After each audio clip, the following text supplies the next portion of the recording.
ताइगान्डु गेलेनानै सनानि मेडेल आवग्रिनो हानाय हेनारानि बर'खौ सुक्लाय सेरफां दखरा एबसुजों लोगोसे गामिनि रायजो राजाफ्रा बरायदों। थांनाय 16 सेप्तेम्बरनिफ्राय 19 सेप्तेम्बरसिम मध्य प्रदेशआव सानयुक्ता भारतीय खेल फाउन्डेशननि बानजायनायाव एसबिकेएफ नेशनेल माल्टिपल गेम्स 2022 आव आसामनि गंब्रै जिल्लानिफ्राय गासै 14 गेलेगिरिफोरा ताइगान्डु, उसु, कुंफु, फुटबल आरो बक्सिं गेलेनायाव बाहागो लाहैदोंमोन। लोगोसे साफ्रोमबो गेलेगिरिफ्रानो मोनफा मोनफायै सनानि मेडेल आवग्रिनो हाबोदोंमोन।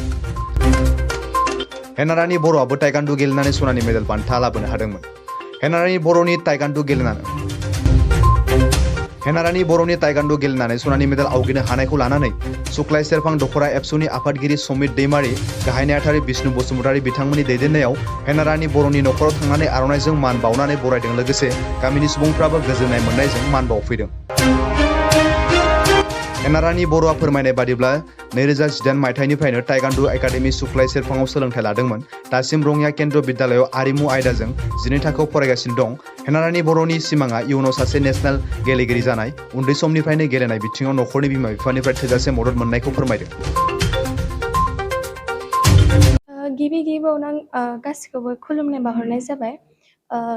आङो दिनैनि सानाव जोबोद गोजोननाय मोनदों। गासैखौबो आङो साबायखर बावहरनाय जाबाय आंखौ बिदि अननाय होनायनि थाखाय। आंना मुङा हेनारानि बर'। जोंहा बाबाना जेम्स बर', ओमफ्राय आइना फुलायरानि बर'। गामिया जोंना पुबनाव दासुधुरिपारा।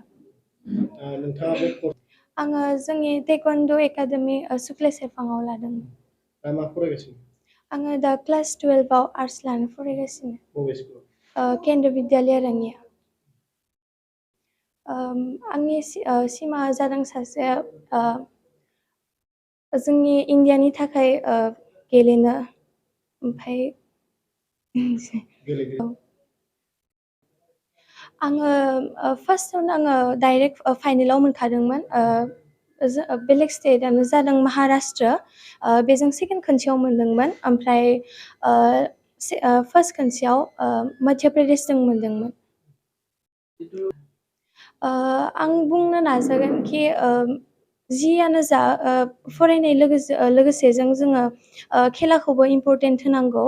ओमफ्राय जोङो गासैबो फिजिकेलि फिट थानांगौ। ओमफ्राय जोंनि स्पर्ट्सआबो गोबां स्कप्स दं। जों बिदिनो स्पर्ट्सखौबो गेलेलांबाय थानांगौ। नोंथांनि फोरोंगिरिनि मुङा मा? आंनि फोरोंगिरिनि मुङा कमला बर'। बियो सोमलिगुरिनि। बेसेबां बोसोर कर्स लायामोन? हा? बेसेबां बोसोर कर्स लायामोन? आङो 2018निफ्रायनो लादोंमोन। जों बिदि गावनि खरसाजोंनो थांदोंमोन। न'खरनिफ्राय माबायदि मदद मोनदों गेलेनो? न'खरनिफ्राय आंखौ गासैबो उन्दैनिफ्रायनो जोबोद सापर्ट खालामदोंमोन। बिसोरो आंखौ अननानै बिदि खेला गेलेनो होदों। आं जोबोद साबायखर होयो आरो। औ। जोंहा बाबाया डिफेन्सआव दं, बिआरअ। मादारा? बेयो अंगनबादि। गिबियावनो नायगिरि बिथांमोननिसिम आंनि सुक्लाय सेरफां दखरा दुलाराय बर' फरायसा आफादनि जानानै खुलुमग्रोनाय थाग्रोबाय। थांनाय 16 खालारनिफ्राय 19 सेप्तेम्बरसिम मध्य प्रदेशआव जि संयुक्ता भारतीय खेल फाउन्डेशनजों खुंजानाय जा मोनसे खेला, बे खेलायाव आसामनि गंब्रै जिल्लानि जानानै गेलेनो थांनायाव जोंनि सुक्लाय सेरफां ओनसोलावनो गोग्लैनाय सानजा नावकाटा गामिनि बिनानाव हेनारानि बर'आ ताइगान्डुआव सनानि मेडेल बान्था लाबोनो हादों। बे जोंनि ओनसोलनि थाखाय मोनसे गोग्गाथावना आरो मोनसे जारिमिन होननानै बुंनांगोन जोङो। दिनैनि समाव सुक्लाय सेरफाङाव बर' हिन्जावसा जानानै बेबायदि नेसनेल लेभेल गेलेनायाव हयथ' बिथाङानो फार्स्ट होननानै बुंनांगोन सनानि मेडेल देरहानानै बान्था मोनबोनाया। दा बेनि थाखाय जोङो ओनसोलनि जानानै जोबोर गोग्गानाय मोनदों आरो जों बेजों लोगोसे फैबाय थानाय उन जेनेरेसननि जिखिनि फरायसा फरायसुलि बिथांमोन दङ, बिथांमोना फरायनायजों लोगोसे बेफोरबायदि गावनि रोंगौथिखौ लांफानानै जाहाथे जिउआव जाफुंसार जानायनि लामाखौ सायख'ना लानो हायो, बेखौ जोङो अरायसम हास्थायो दुलाराय बर' फरायसा आफाद हिसाबै। दा बेखिनियानो नैबे समाव जों बुंनांगोन सुक्लाय सेरफां हिसाबै गोबांथार फरायसाफोरा गुबुन गुबुन बिथिंजों दिनैनि समाव जोङो नोजोर होनानै नायोब्ला गोबां माने बिथिंजों खेला गेलेनानै दंबाय थायो। सोरबाया टाइगान्डु गेलेनानै, सोरबाया फुटबल गेलेनानै, सोरबाया नेटबल गेलेनानै, सोरबाया बास्केटबल गेलेनानै बेबायदि मुखुब जानानै दङ।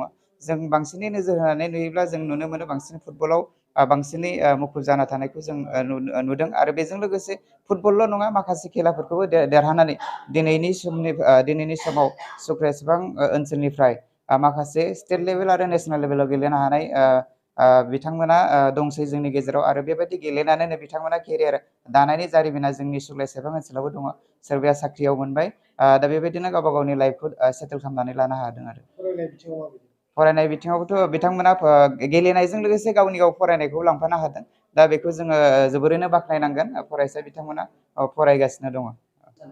नैबे समाव आं बेखौनो मेसेज होनो सानो, जाय बिथांमोना मबाइलाव गेम गेलेनानै नाङा जाबां गावनि बेसेन गोसा समखौ गारबाय थादों। गावबा गावनि जि टेलेन्ट, हाबसोखोमानाय टेलेन्टखौ जाहाथे मोगथां महराव मोनफुंहोनो हायो। गावबा गावनि टेलेन्टखौ खेलायावनो होन, फरायनायावनो होन, बा रोजाबनायावनो होन, मोसानायावनो होन, गावबा गावनि टेलेन्टखौ बाहायनानै जाहाथे फैबाय थानाय समफोराव गावबा गावनि जिउखौनो दाफामलांनायाव बिजि खालामनानै लाखियो आरो गावनि जिउखौ फैबाय थानाय समफोराव जाहाथे जाफुंसार खालामनो हायो। दा बेखौ आङो थानो थाखाय खावलायगोन। माखासे नाबां जाबाङै बे मबाइलाव गेम गेलेनानै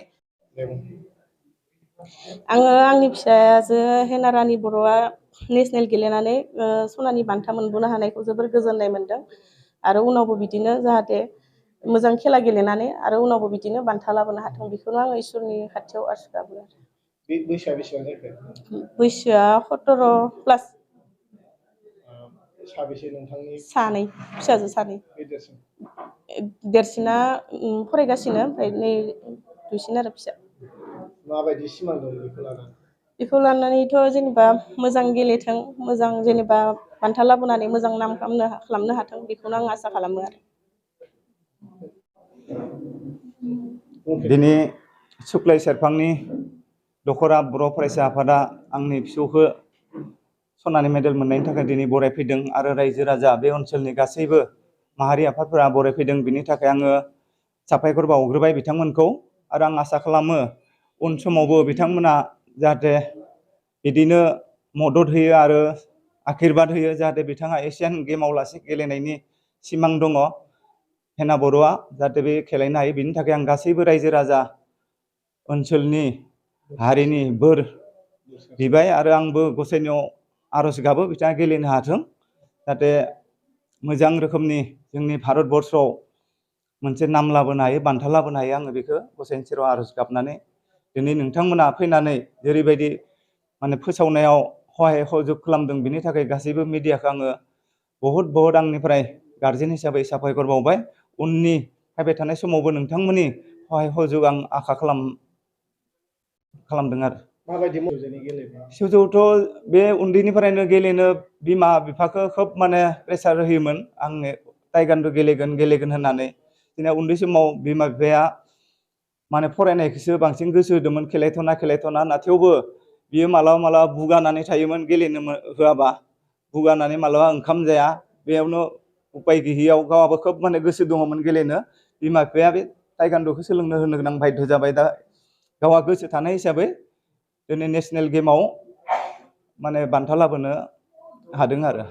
बेनिखाय जोङो न'खरनि गासैबो बिमा बिफा, बिबौ बिबै गासैबो गोजोननाय मोन्दों आरो।